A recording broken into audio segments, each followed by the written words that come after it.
ये नेचुरल अद्भुत कार्य व्यक्ति तभी करता है, कोई भी जीवन के अंदर अद्भुत कार्य तभी करता है जब उसका एक क्लियर हो जाता है। जब तक कोई फोकस नहीं होगा जिंदगी पर इंसान डीफोकस्ड होगा। जब तक कोई लॉन्ग टर्म गोल नहीं होगा, कोई शॉर्ट टर्म फोकस बिल्ड नहीं हो सकता। ये किसी को अगर आज फोकस की चिंता है तो इस वीडियो को ध्यान से देखिए।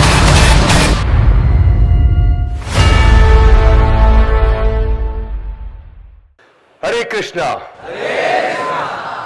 तो आज का श्लोक हम ले रहे हैं, मेरे पीछे दोहराइएगा। व्यवसायात्मिका बुद्धि एकः कुरु नंदना बहुशाखा ही अनंतश्च बुद्धयो व्यवसायी नाम। तो अनुवाद व तात्पर्य श्रील प्रभुपाद जी के द्वारा। श्रील प्रभुपाद की व्यवसाय आत्मिका बुद्धि एकः कुरु नंदना। ये दूसरे अध्याय का 41वां श्लोक है और दूसरे अध्याय के 41वें श्लोक में आते आते अब भगवान ने चर्चा करना शुरू किया है और बात करना शुरू किया है कि माइंड फोकस एब्जॉर्प्शन किसका बनेगा किसका नहीं बनेगा। क्योंकि जो फोकस है, गोल है, कंसंट्रेशन है। अर्जुन को जैसे केवल चिड़िया की आंख दिख रही थी, कंसंट्रेशन कैन बी कल्टीवेटेड, ये बिल्ड किया जा सकता है। सांसारिक लोगों को भी, आध्यात्मिक लोगों को भी, सबको सफलता इसी बेसिस पे मिलती है कि उनका कंसंट्रेशन कितना है। अगर सूर्य की किरणों को सारे स्टूडेंट जानते हैं आज कि अगर उसको मैग्नीफाइड ग्लास के थ्रू एक जगह कंसंट्रेट करें तो किरणों से आग लग सकती है, लेकिन ओनली एट वन कंडीशन, अगर उसे कंसंट्रेट किया जाए। कंसंट्रेट नहीं किया गया तो वो आग नहीं लगती है। So ability of bringing attention to one single task, to one single focus, वहीं से रिजल्ट आता है। So focus is inversely proportionate to irrelevance. जितना फोकस बढ़ता है उतना इररिलेवेंस घटता है, जितना ज्यादा फोकस घटता है उतना ज्यादा इररिलेवेंस बढ़ता है। तो किसी को भी आप देखेंगे जीवन में, उसकी सफलता के लिए एक इंपॉर्टेंट इंग्रेडिएंट, हमारी अपने बड़ा बिजनेस कंपनी के जो प्रोफेसर हैं डॉक्टर वेलुमणि, उनकी कंपनी थायरोकेयर उन्होंने अभी अभी सेल करी और बोले कि मेरी हायरिंग के पीछे केवल एक सेंट्रल थीम और फोकस रहता है, वो फोकस होता है। मैं केवल उन्हीं लोगों को हायर करना पसंद करता हूं, उन्हीं इंजीनियर्स को हायर करना पसंद करता हूं जिनका फोकस का क्वालिटी अच्छा होता है। बड़ा रेयर वर्च्यू है ये, और अगर ये डेवलप हो सके तो मेंटल मास्टरी बिल्ड की जा सकती है। सो फोकस जो है ना, focus and measure what matters the most, it is a golden statement. ये बहुत बड़ा स्टेटमेंट है। यानी कि इसमें सबसे इंपॉर्टेंट चीज क्या है? फोकस नहीं है, इसमें सबसे इंपॉर्टेंट चीज है व्हाट मैटर्स द मोस्ट। सबसे ज्यादा आपके लिए इंपॉर्टेंट क्या है? जिस दिन वो एजेंडा, जिस दिन वो डायरेक्शन, जिस दिन वो इंपॉर्टेंट एजेंडा आ जाता है, जिसमें वो पर्पस आ जाता है, तो फोकस करना आसान हो जाता है। ये भी समझते हैं कि कौन लोग फोकस कर पाते हैं, कौन नहीं कर पाते हैं। व्यवसाय आत्मिका बुद्धि एकः कुरु नंदन बहु शाखा ही अनंतश्च। अनंत शाखाओं में बुद्धि उसकी विभाजित हो जाती है जिसके पास एक क्लियर पर्पस और डायरेक्शन नहीं रहता है। So lack of direction problem है, लैक ऑफ फोकस प्रॉब्लम नहीं है। फोकस बाद में आता है, पहले डायरेक्शन आता है। One more time everybody come on, focus बाद में आता है, पहले जिसके पास जितनी अच्छी क्वालिटी का डायरेक्शन है उसके पास उतनी अच्छी क्वालिटी का फोकस है। डायरेक्शन लॉन्ग टर्म होता है, फोकस इमीडिएट होता है। डायरेक्शन दूर तक जाता है, फोकस शॉर्ट टर्म में रहता है। फोकस जो है डे टू डे होता है, डायरेक्शन लॉन्ग टर्म होता है, वो पर्पस से कनेक्टेड होता है। तो जितने लोग वेल डायरेक्टेड होते हैं उनका डे टू डे फोकस भी उतना अच्छा होता है। फोकस बिना डायरेक्शन के लंबा समय टिकता नहीं है जब तक पर्पस नहीं होता है। जैसे कई बार क्या होता है, अगर आप देखेंगे ध्यान से कि अलेक्जेंडर ग्राहम बेल, उनका लॉन्ग टर्म डायरेक्शन अच्छा था, इसीलिए उनकी इमीडिएट क्वालिटी ऑफ फोकस भी अच्छी थी। अलेक्जेंडर ग्राहम बेल ये अपने जीवन में 75 साल तक जिए हैं। इन्होंने किस चीज का आविष्कार किया है? टेलीफोन का, सबको मालूम है। ग्राहम बेल 75 साल की उम्र में 20 साल उन्होंने पढ़ाई किया और 30 साल एक इन्वेंशन के पीछे लगे रहे, उस एक इनोवेशन के पीछे लगे रहे। वो 30 साल उन्होंने उस पर समय लगाया। इनफैक्ट उस 30 साल के लंबे समय में उनको 50,000 फ्रैंक भी सरकार ने उनको काफी बड़ी उस समय के हिसाब से धनराशि भी दी थी। 3 डेकेड लगाए उन्होंने, 30 साल लगाए और 50 साल की उम्र में जाकर के वो आविष्कार कर पाए थे। उनको, पर वो आविष्कार करने से पहले वो अपने ऑफिस में आखिरी समय में बहुत समय लगाते थे, बहुत घंटों घंटों घंटों घंटों घंटों लगाए रखते। तो उनकी पत्नी ने कहा कि तुम ऑफिस रुक जाते हो, तुम्हारे लिए गैराज में यहाँ क्लीन कर देती है। वो गैराज में रहने लगे और आखिरी का 1 साल वो गैराज से अपने घर में नहीं आए। घर में क्यों नहीं आए? क्योंकि उन्होंने कहा कि जिस दिन मैं घर आऊंगा फोन साथ में, टेलीफोन साथ में लेकर के ही आऊंगा।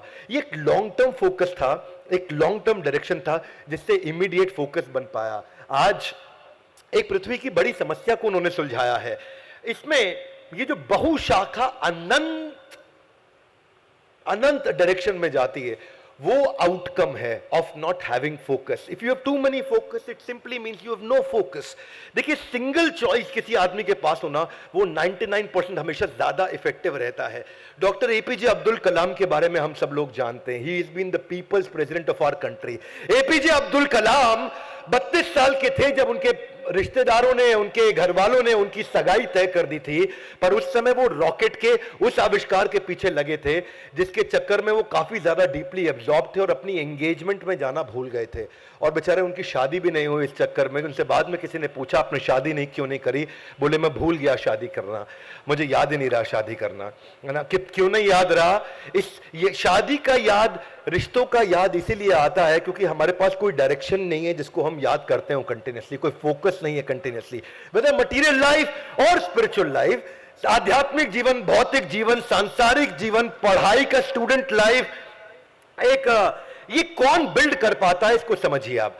इसके लिए शॉर्ट टर्म फोकस भी बिल्ड कैसे होता है। एक लड़की की कहानी मैं आपको बताता हूं, उसका नाम था दिव्या। ये मंदिर रोज जाती थी, पढ़ाई में बहुत अच्छी थी, बहुत सिंसियर थी, रोज स्कूल जाती थी, लेकिन जाने से पहले सुबह मंदिर जरूर जाती थी। और मंदिर जब जाती, वहां जाकर के खूब अच्छे से मन से पूजा पाठ करती। पर वहां पे आके देखती कि कई औरतें आ रही हैं, पूजा पाठ करने के बजाय सब कुछ कर रही हैं। वो सारे काम कर रही है, चुगली करना अपनी सास की, इधर उधर की बातचीत करना, पूजा पाठ पे ध्यान नहीं लगाना, तरह तरह की बातचीत करना जिसको प्रजल्पा कहा जाता है, मन नहीं लगना उनका पूजा पाठ में। तो रोज देखती उनको। एक दिन पंडित जी के पास गई, बोली, संत स्वामी, ये मैं अपने आसपास देखती हूँ सारी औरतें आकर के ना पूजा करती, ना पाठ करती, ना ध्यान करती, ना जप करती, ना हरिनाम लेती। इनका सारा यही काम है कि घर की अपनी चर्चा करना, संसारिक चर्चा करना, अपनी सास की बुराइयां करना। तो जो संत थे वो मुस्कुराए, बोले, कोई बात नहीं, इसको तो मैं सॉल्व कर दूंगा। कल जो आप पूजा करेंगे उसमें आपको मेरा एक काम करना है। बोले, करूंगी। बोले, कल जब आओगे आप मंदिर आते वक्त अपनी पूजा की थाली में पानी से भरा भर लबालब एक लोटा लेकर के आना। बोले, ठीक है, लेकिन ध्यान रहे, ये जो आप 1 किलोमीटर चल के आती हैं, उस लोटे में से एक बूंद भी पानी अगर बाहर छलका तो मैं आपकी पूजा नहीं कराऊंगा। तो वो घबरा गई, एक बूंद भी नहीं। बोले, एक बूंद भी नहीं छलकना चाहिए, कल तुम्हारे लोटे से पूरा पानी भरा होना चाहिए। तो सोचने लगी, कैसे करूंगी। अगले दिन पूरा लोटा भरा, थाली के अंदर रखा, रख के धीरे धीरे धीरे धीरे चलते चलते चलते चलते चलते वो आई और लोटे को देखती रही कि पानी नहीं गिरे, पानी नहीं गिरे। सफल रही। मंदिर में पूरी सीढ़ियां धीरे, एक सीढ़ी एक सीढ़ी, एक सीढ़ी पे सीढ़ी, सीढ़ी के बाद सीढ़ी आराम आराम से चल के गई। और दिव्या मंदिर के हॉल के अंदर भी आराम से प्रवेश कर गई वहां पे, और प्रवेश करी और पानी का एक बूंद भी नहीं छलका। तो जो संत थे उन्होंने स्वागत किया दिव्या का, बोला, पानी छलका? बोली, नहीं छलका। तो स्वामी जी ने पूछा, आज आपको कितनी औरतें दिखी जो अपनी सास की बुराई कर रही थी? बोले, गुरुदेव, आज एक भी नहीं दिखी, पूरा ध्यान इस लोटे पे था, तो कोई और कैसे दिखती? बोला, यही तो मैं आपको समझा रहा हूं। संत बोले, यही तो समझा रहा हूं, जब तक कोई फोकस नहीं होगा जिंदगी पर इंसान डीफोकस्ड होगा। स्वामी विवेकानंद इतने पॉपुलर रहे हैं भारतवर्ष के अंदर कि लोग उनको बहुत मानते हैं आज भी, और हम भी उनका सम्मान करते हैं सबके सब, स्वामी विवेकानंद का। स्वामी विवेकानंद पेड़ के नीचे बैठ के जब पढ़ रहे थे तो वहां से शादी की बारात निकली, खूब बैंड बाजा बजा, आज मेरे यार की शादी है। और पीछे से बाद में एक आदमी अकेला आया, बोला, स्वामी जी, आपने यहां से बारात निकलते हुए देखी? बोला, नहीं देखी, मुझे पता ही नहीं चला। और स्वामी जी जिनके सामने पूरी बारात निकल गई, उनको पता नहीं लगा, वो पेड़ के नीचे बैठ के पढ़ते रहे। ये फोकस तभी आता है जिस समय एक दफा 3 दिन के बाद जब स्वामी जी का कमरा खटखटाया तो बेहोश मिले, तो बाद में पता चला कि वो 3 दिन इतना पढ़ते रहे कि वो खाना खाना भूल गए, जिसके कारण वो बेहोश हो गए थे। Swami Vivekananda was deeply known for his absorption इतना ही नहीं, आइंस्टाइन भी एक बार अपने ये नेचर होता है, ये प्राकृतिक होता है, आहार निद्रा भय मैथुन, इसकी आवश्यकता खत्म तब होती है जब एक लॉन्ग टर्म एब्जॉर्प्शन होता है। आहार निद्रा भय मैथुन, खाना पीना, आनंद लेना, जीवन में मजा करना, ये नेचुरल इच्छा उसी की आती है। उसी बच्चे को जब उसका एग्जाम चल रहा हो तो उसके बाद उस समय उसको मैस्टरबेशन, हस्त मैथुन का ख्याल नहीं आता। ये ख्याल तभी आता है जब वो जिंदगी में कमरे में अकेला होता है और उसके पास कोई गोल नहीं होता। जितने भटके हुए लोग हैं, व्यवसाय आत्मिका बुद्धि एक, give me your right hand out everybody, come on, एक। 3 times louder than this. This was good, but 3 times louder than this. Come on, एक। जब तक ये एक बिल्ड नहीं होगा तब तक बहुशाखा ही अनंतश्च। अपना आइडेंटिफाई करो, एक। Give me your right hand out, body stretch करो, कम ऑन, एक। आज यहां से निर्णय लेके जाना है, मेरा एक क्या है। ये हॉल में बैठे हैं, इधर मजा लेने आए थे क्या? Yes no. इधर अपन एक डिसाइड करने आए, मेरी जिंदगी का एक क्या है। What is your, you can achieve anything in life, but you cannot achieve everything in life. One more time, come on. You can achieve anything in life, but you cannot achieve everything in life. क्योंकि आपको क्या चाहिएगा? Louder, come on. वही central message इस श्लोक का है, एक। जितनी भारी मात्रा में आपका एक मजबूत होगा, उतना अनंतश्च, अनंत दृष्टि को, अनंत दिशाओं में जो भटकाव है उससे बाहर निकल सकते हैं। आइंस्टाइन एक बार डिनर पे अपने दोस्तों को बुलाए और बढ़िया खूब खाना बनाया। सारे दोस्त बैठे आइंस्टाइन के साथ टेबल पे। आइंस्टाइन खाना खाने लगे और खाना खाते खाते खाते खाते खाते खाते खाते खाते सारे उनकी तरफ देख रहे थे और आइंस्टाइन खाना खा रहे थे। सबको समझ में नहीं आया हुआ क्या। आइंस्टाइन पूरा खाना अकेले ही खा गए, पूरा का पूरा टेबल खा गए आइंस्टाइन अकेले बैठे बैठे। और अचानक जब उनके पेट में बहुत दर्द हुआ, पेट पे हाथ रखा, इधर उधर देखा तो सब उन्हें ध्यान से देख रहे। बोले आइंस्टाइन तुमने ये क्या किया, हम में से किसी के लिए कुछ छोड़ा नहीं, सारा खाना तो तुम खा गए। तो आइंस्टाइन इधर उधर देखे, बोले मुझे समझ नहीं आया, मैं गैलीलियोस प्रिंसिपल ऑफ इनर्शिया के बारे में सोच रहा था और खाना खाता चला गया। इसको बोलते हैं एक। इसके नुकसान भी है। हाथ आगे लाए, कम ऑन, एक। खैर आइंस्टाइन के केस में उसको फायदा हुआ क्योंकि उसको अल्सर की बीमारी हो गई और बाद में उसको इसके कारण जॉन्डिस भी हो गया। डॉक्टर ने बुलाया और उसको बोला तुम 6 महीने तक नॉनवेज नहीं खा सकते। और वो 6 महीने के चक्कर में जिंदगी भर के लिए आइंस्टाइन लाइफ टाइम वेजिटेरियन हो गए थे उसके बाद। ये तक जब तक ये लोग ना थोड़े अलग होते हैं, इनका नेचर बिहेवियर अलग होता है। ये इलॉन मस्क जब ट्रैफिक जैम में फंस जाते हैं तो सोचते हैं कि मैं ट्रैफिक जैम की प्रॉब्लम कैसे सॉल्व करूं। गाना नहीं सुनते बैठ करके, रील्स नहीं देख रहे मोबाइल में इलॉन मस्क, वो कह रहे मैं टनल्स कैसे बनाऊं कि कोई ट्रैफिक जैम में फंसे नहीं। 47 साल की उम्र में इलॉन मस्क ने $1 मिलियन पार्टी रखी थी अपने 47वें जन्मदिन के लिए। और उस दिन क्या हुआ, उनके जो रोबोटिक्स में ऑटोमेशन था उसमें कुछ मैल फंक्शन आ गया जिसपे वो काम करते रहे पूरी दुनिया। उन्होंने $5 मिलियन 40 करोड़ रुपए खर्च किए थे बर्थडे पार्टी पे बुलाने के लिए। पूरी दुनिया वहां वेट करती रही और ये बेचारे 24 घंटे के बाद इनको याद आया कि आज मेरा जन्मदिन था और ये वहीं कमरे के अंदर काम करते रहे। ये लोग अद्भुत काम करते हैं जिसके पास कुछ लॉन्ग टर्म फोकस होता है। इलॉन मस्क का मानना है कि अगर आपके पास एक फोकस हो और आप उसके पीछे चिपक जाते हो और जब तक वो काम नहीं खत्म हो जाता तब तक चिपक जाते हो तो आपके कंपटीशन में आपके मुकाबले कोई बचता ही नहीं, क्योंकि ये एक क्वालिटी लोगों के पास दुनिया में अवेलेबल नहीं है। बचपन में भी इलॉन मस्क इतना एब्जॉर्ब थे कि उनके माता पिता जब उनसे बात करें वो जवाब नहीं देते तो लोग सोचते कि लगता है सुन नहीं पाता। डॉक्टर ने बताया नहीं, ये सुनता है, सब सुनता है, पर ये समझता कुछ ज्यादा और उस समझ में डीप उतरता चला जाता है। अब ब्रूसली, आप ब्रूसली के बारे में नाम सुना है? कम ऑन, हरि बोल। ये सांसारिक उदाहरण है। इस ब्रूसली की एक स्ट्रेंथ थी 1 इंच पंच। 1 इंच पंच, इतनी 1 इंच के डिस्टेंस पे ब्रूसली 190 किलोमीटर प्रति घंटे की स्पीड से पंच करते थे। ये 1 इंच पंच, ये 190 मैं नहीं कर सकता, पर ब्रूसली पूरा जीवन इतना फोकस किया इस पे, इतना जब मूवी में भी बैठते थे ना तो डायरेक्टर को बेचारे को बार बार रीटेक लेना पड़ता था क्योंकि कैमरा उस स्पीड को कैच ही नहीं कर पाता था, कैमरा ही नहीं कैच कर पाता। ब्रूसली बोले कि don't concentrate on too many things, one thing which has given me success is focus। हाथ आगे लाई, कम ऑन। इतने सारे लोग, कम ऑन लाउडर। आज अपना एक और डिसाइड करके जाना है आपको, कुछ नहीं चाहिए मेरे को यहां पे आपसे। आज कैमरा पे वीडियो में जितने लोग देख रहे हैं, अपना एक डिसाइड करिए, क्योंकि louder, you can achieve anything but you can not achieve everything. You can achieve anything, but you cannot achieve everything. What is your एक? वही है मेन मुद्दा, कि इसीलिए ब्रूस ली की वो मेन कहावत सब लोगों ने सुना है कि जो 10,000 अलग अलग तरीके से प्रैक्टिस करता है, मुझे उससे डर नहीं लगता, पर जो एक मूव को 10,000 तरह से प्रैक्टिस कर लेता है, वो सुपर स्पेशलिस्ट और मास्टर हो जाता है. Focus is my superpower. Let the main thing remain the main thing.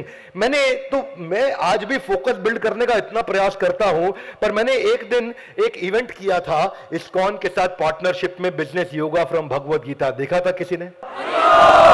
मुझे याद है उस समय में कब सुबह हुई कब रात हुई मुझे पता नहीं चला. मैंने 55 घंटा लगातार उस समय काम करता रहा. खाया नहीं मैंने 55 घंटा कुछ, लेकिन मुझे पहली दफा महसूस हुआ कि मुझे इतनी सी भी तकलीफ नहीं हुई, क्योंकि फोकस जो है ना, उसका एक रूल है, या तो फोकस है या दुनिया में सब कुछ है. जब एक बार एक फोकस बिल्ड होता है तो बाकी चीजें आपको तकलीफ देना बंद कर देती हैं, डिस्टर्ब करना बंद कर देती हैं.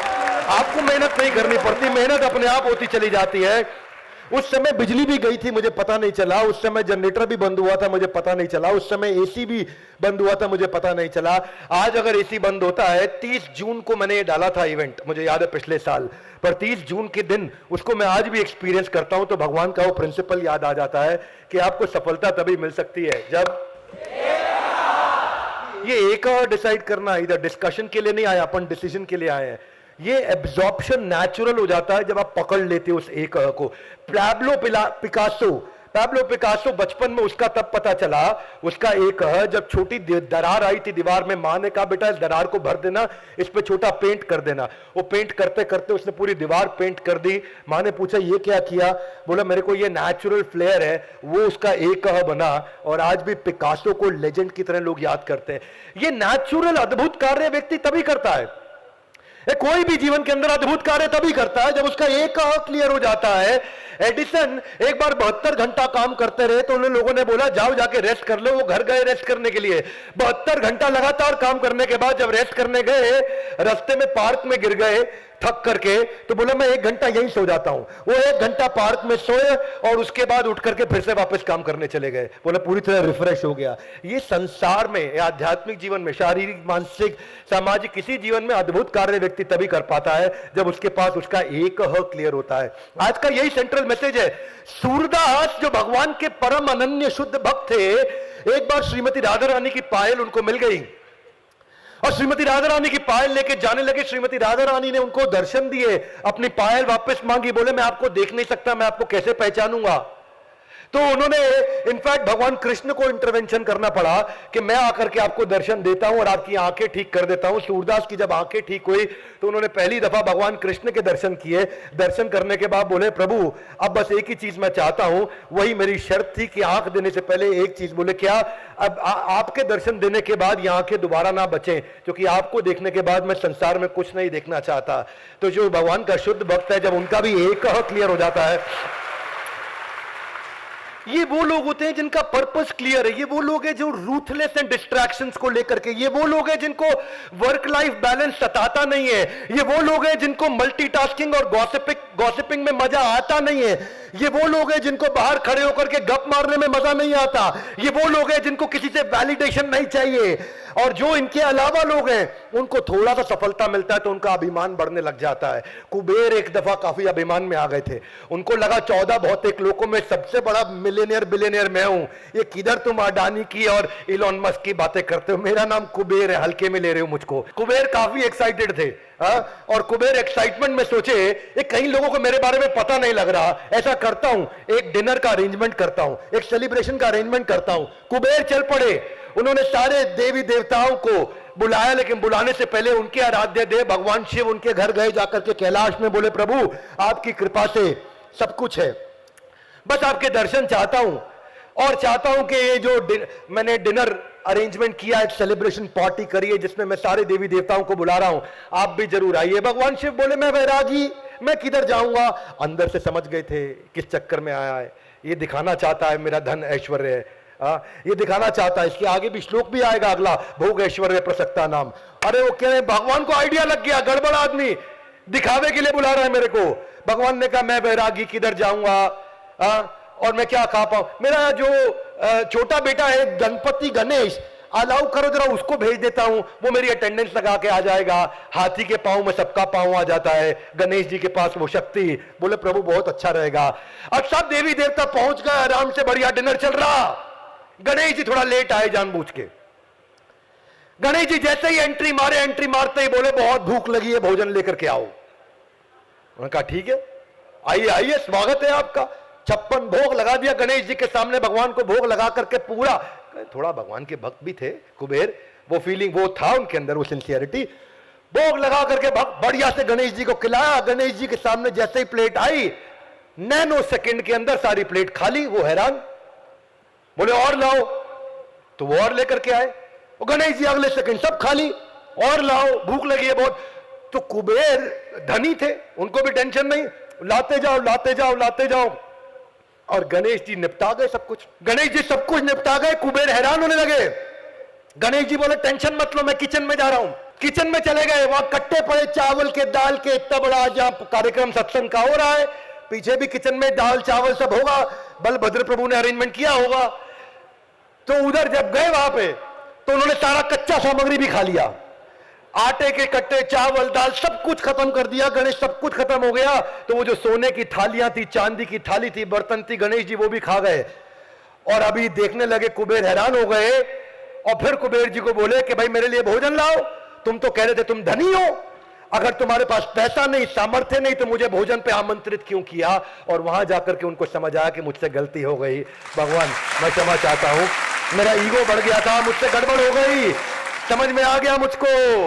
तो ये जो बहुशाखा बुद्धि है, ये इसीलिए आती है क्योंकि एक नहीं है। ये किसी को अगर आज फोकस की चिंता है तो इस वीडियो को ध्यान से देखिए। किसी को आज फोकस की समस्या है तो समझिए, हाथ आगे लाइए, हाथ आगे लाइए। ऐसा जिंदगी इतनी जगह में तभी भटकती है, इतनी अलग अलग 10 दिशाओं में तभी भटकती है, क्योंकि क्या मिसिंग है। One more time, everybody loud, come on, stretch your body, sit up straight, stretch your body louder, come on। ये जब तक एक नहीं होगा तब तक बहुशाखा होगा। Andrew Carnegie, US steel company के मालिक, एक समय दुनिया में सबसे अमीर आदमी थे। 1910, 15, 20 की बात कर रहा हूं, आज से लगभग 100 साल पहले। एंड्रयू कार्नेगी बहुत कम समय के अंदर बहुत अमीर बने थे।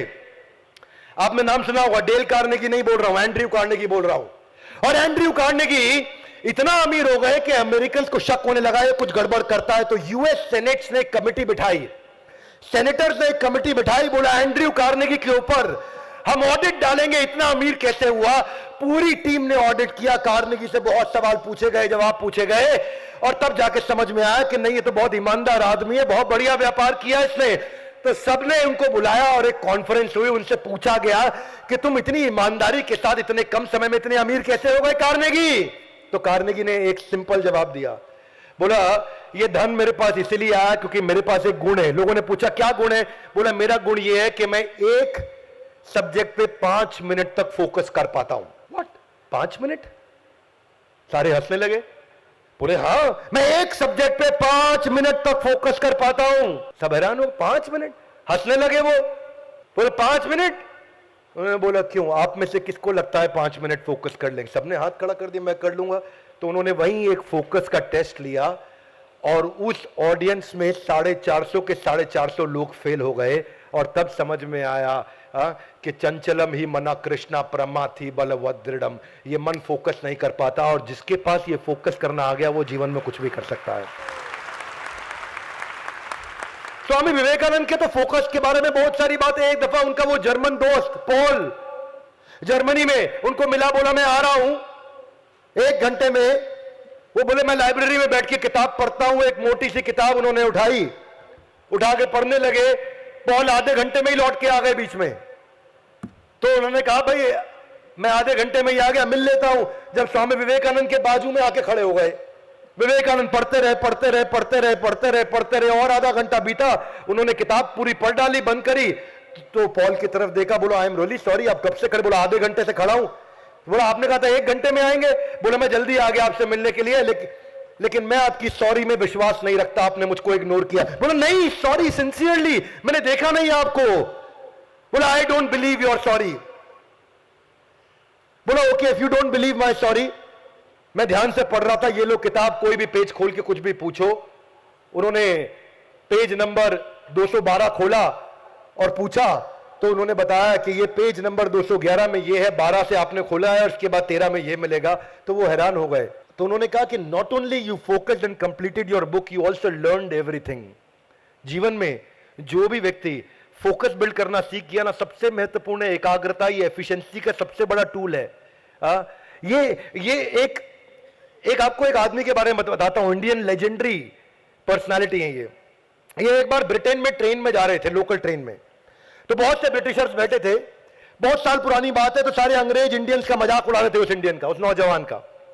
अच्छा, इतना हंस रहे हैं उस नौजवान पे, इंडियन नौजवान पे, पर वो नौजवान शांति से बैठा, आंख बंद करके मुस्कुराता रहा। और लोग उसका मजाक उड़ाए अंग्रेजी में। बोले लोगों को लगा इसको अंग्रेजी नहीं आती, इसीलिए इसको बात समझ नहीं आ रही, आंख बंद करके बैठा हुआ है। अचानक उसकी आंख खुली, उस भारतीय नौजवान की आंख खुलते ही जोर से चिल्लाए, ट्रेन रोको। सबने इधर उधर देखा, स्टॉप द ट्रेन। उनको लगा इसको अंग्रेजी आती है, स्टॉप द ट्रेन बोल रहा है, और उठ के भागा और फट से ट्रेन की चेन खींच दी। तो लोग चिढ़ गए, बोले पागल आदमी, ट्रेन की चेन खींच दी। वहां पे ट्रेन का जो मास्टर होता है वो भागा भागा आया, किसने खींची? बोले मैंने खींची। बोले तुमने क्यों खींची ट्रेन की चेन? तुमको मालूम नहीं बिना कारण खींचने पर दंड नहीं, अपराध है? बोले मालूम है। अच्छा, वो चुपचाप खड़ा हुआ है, लोगों का गुस्सा बढ़ गया। बोले फिर क्यों खींची तुमने? बोले अगर मैं चेन नहीं खींचता तो आज सैकड़ों लोग मारे जाते।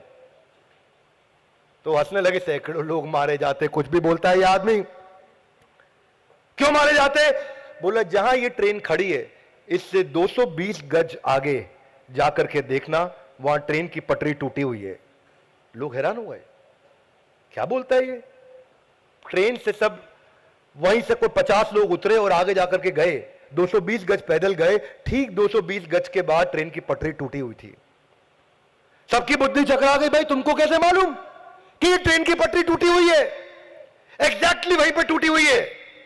तो ये बोले मेरा ध्यान ट्रेन की गति पे था और अचानक ट्रेन की गति डीरेल हुई और आवाज में बदलाव आया, और उस आवाज में, क्योंकि आगे पटरी टूटी हुई थी, उस बदलाव की गति को मैं समझ रहा था।